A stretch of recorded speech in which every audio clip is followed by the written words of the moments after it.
Long ago, in a kingdom where the hills rolled like soft green waves, and the rivers sparkled like liquid diamonds under the morning sun,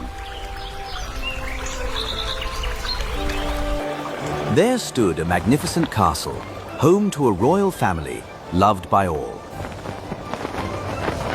Here lived young Prince Leo. He was clever, kind and handsome, but his heart felt an emptiness that no riches could fill. He wished to marry, but not just anyone. He sought a true princess. His mother, the wise queen, sensed his worry.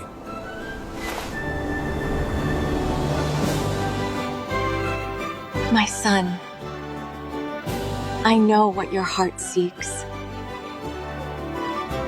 But Mother, how will I know her? The world is full of princesses wearing crowns.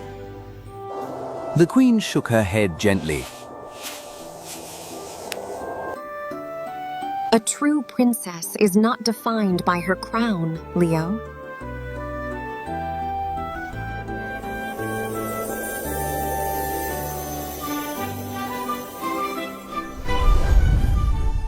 She must be sensitive enough to feel the smallest pain of others.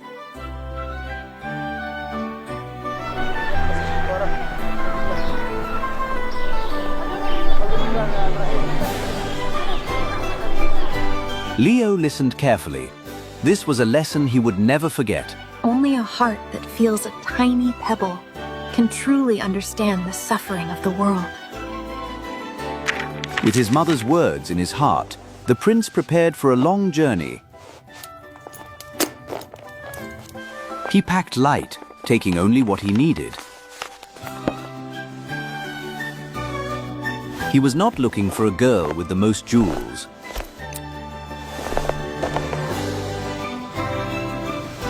but for a soul with the deepest empathy.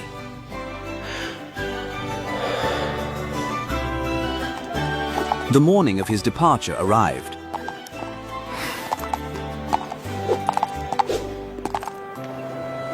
The king and queen stood by the gates to wish him luck.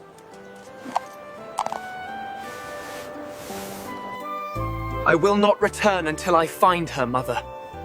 I promise. The queen waved, trusting in her son's noble quest. The great gates creaked open.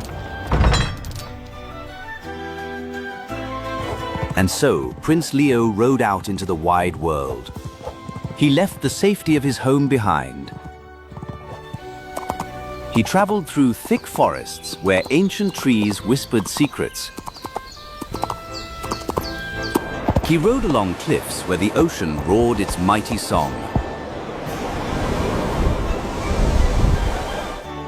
But little did he know, the journey would be harder than he imagined.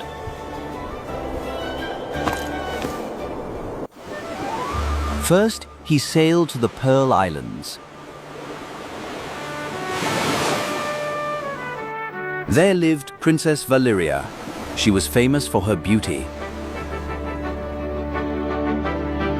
Your Highness, the fishermen in your village seem very tired and hungry today. But Valeria barely looked up from her mirror. Oh, who cares about fishermen? Look at my new pearl necklace. Isn't it shiny? The prince sighed. Her heart was as cold as a stone. He moved on, hoping to find warmth elsewhere.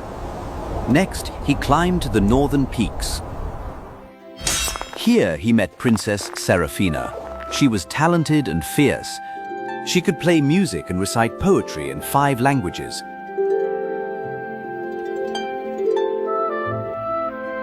But when the prince looked into her eyes, he found them guarded and closed.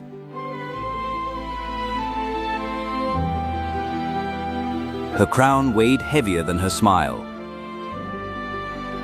She was not the one.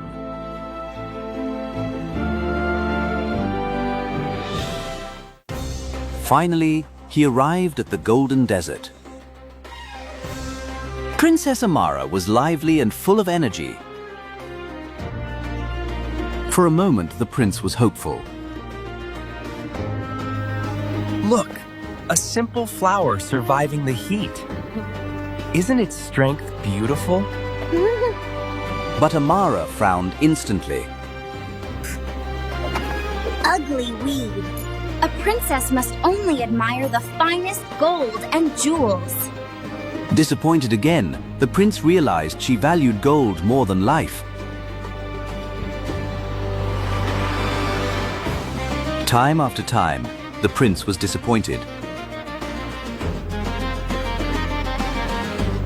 Perhaps no true princess remained in the world.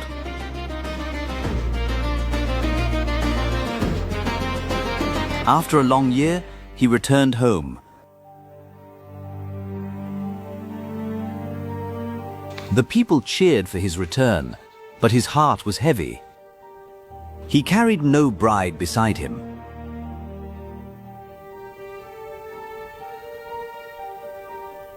Only stories of faraway lands and empty encounters. Life drifted along until one stormy night.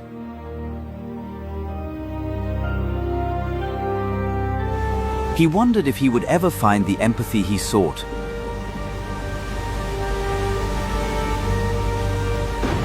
But fate had a surprise waiting in the thunder.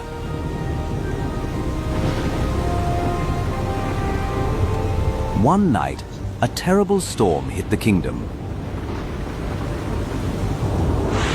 Thunder crashed. Boom! Lightning flashed. Rain poured down like a waterfall. It was a frightening night.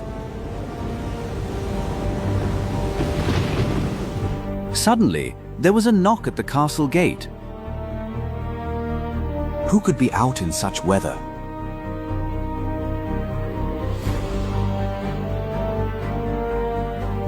The old king went to open it.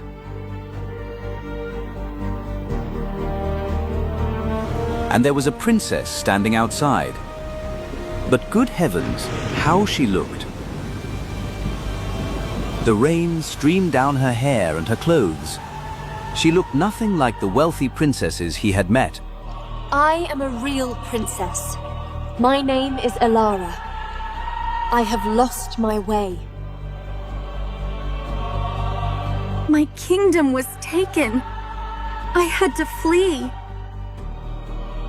I have lived among the people, facing the storm, just like them.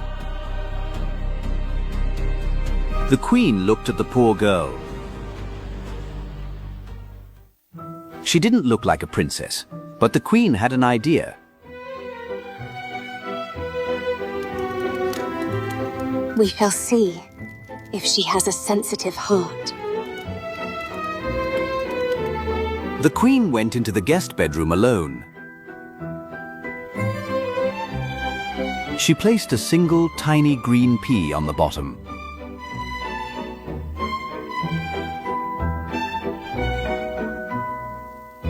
Then she took 20 mattresses and laid them on the pea.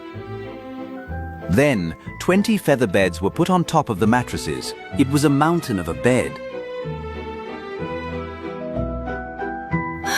Princess Elara was shown to her room.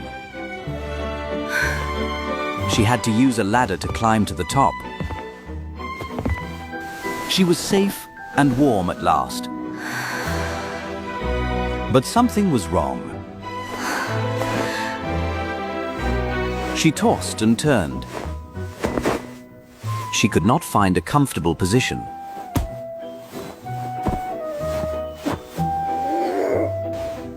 Even through all the soft layers, she felt a hardness.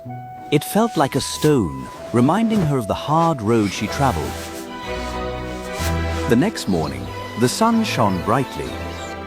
The royal family gathered for breakfast. Princess Elara joined them, looking quite weary. The prince was worried to see her so tired. Good morning, my dear. How did you sleep? Alara didn't want to be rude, but she had to be honest. Oh, terribly bad. I scarcely closed my eyes all night. Heaven only knows what was in the bed. But I was lying on something hard.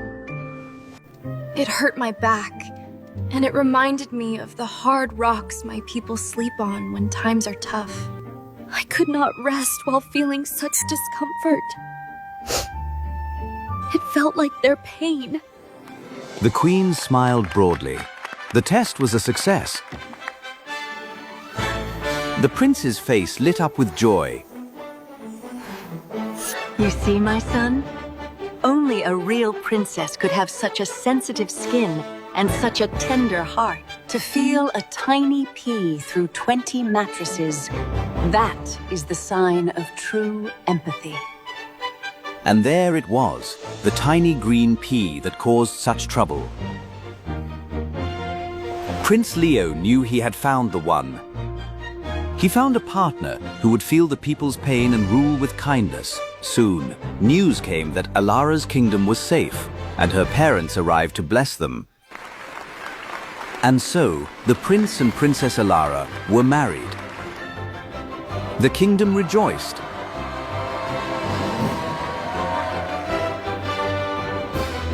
They knew their leaders had the kindest hearts in the land. As for the pea, it was placed in the Royal Museum, where it lies to this day for all to see, reminding everyone that true nobility comes from a sensitive and caring soul, and they lived happily ever after.